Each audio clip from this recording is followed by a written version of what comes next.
وبيطلع يجري بيه، بس وهو بينط بيبان الدوبلير اللي بيعمل مكانه النطة.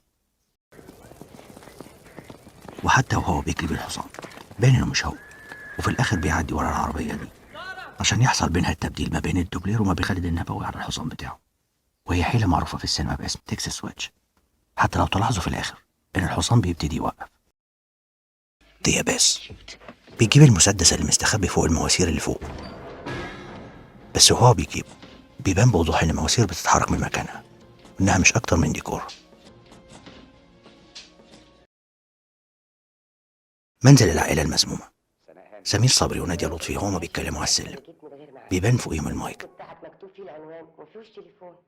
احنا ما عندناش تليفون، مقدمين عليه من ايام المرحوم ابويا. اتفضل. ميرسي. ده الثاني الراجل السكر بيعلى عليه وبيحصل له اللي بيحصل، وفي الآخر بيتنطر في السقف. بس في اللقطة اللي بيجيبه وهو بيطلع للسقف في حتة بتقع جنبه، واللي بتبين إن هو بيقع على الأرض مش بيطلع لفوق. أجراس الخطر. نور الشريف وهو بيتفرج على الانترفيو بيتعصب من الكلام وبيحتف التلفزيون، بس هو التلفزيون بيقع، بيبان إن هو مطفي أصلا. طبعا يحسب لهم إنهم حطوا تلفزيون بجد، على عكس مثلا فيلم علي بيه مظهر ولا 40 حرام كانوا حاطين الهاوس بتاع التلفزيون بس. طبعا هم شالوا مكوناته عشان لو كان ضرب ضربة واحدة من دي وكان التلفزيون شغال بالهاي فولتج وريديشن كان زمان التلفزيون انفجر.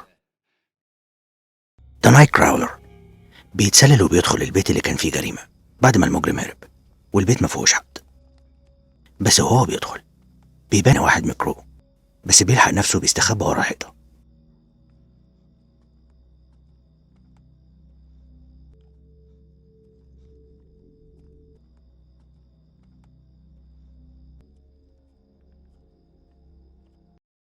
تعالي بأرانب. الصورة بتاعت حسن حسني اللي في الجرنان مش بس باين انها ملزوقة، لكن كمان الصمغ اللي هو لازقين بيه الصورة باين ان هو ملغوص الجرنان.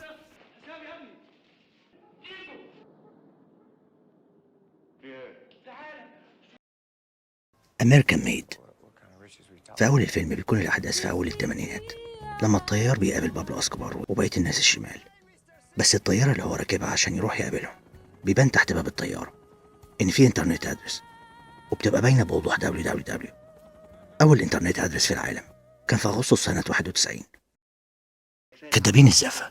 الشخصية بتاعت محمد فريد إن هو راجل صعيدي، بس ساعات كان بينسى يحط الجيم أو يقول الجيم العادية من غير ما يقلب الجيم، بيها غير ربنا ما يعرفش سؤالات من جوابات. الوقت جاهز يا ابوي، يلا جاهز. أو يحط الجيم في حاجات مش في موضوعها. لك العافيه، الدكتور قال لك انك في حاله خطره، وكلام الدكتور اللي قال لك لازم تستريح شهر. انت حالتك كانت خطره جوي، اول مره تحصل عندنا في الصعيد، يجوا علينا ايه؟ محمد حسين واللي بعت لي الخطأ ده، التوك توك اللي بيبقى سايقه محمد سعد، لقطة بيبقى فيه جنش ولقطة تانية مش موجود. الفيديو ده هيعجبك، ودي سلسلة أخطاء الأفلام.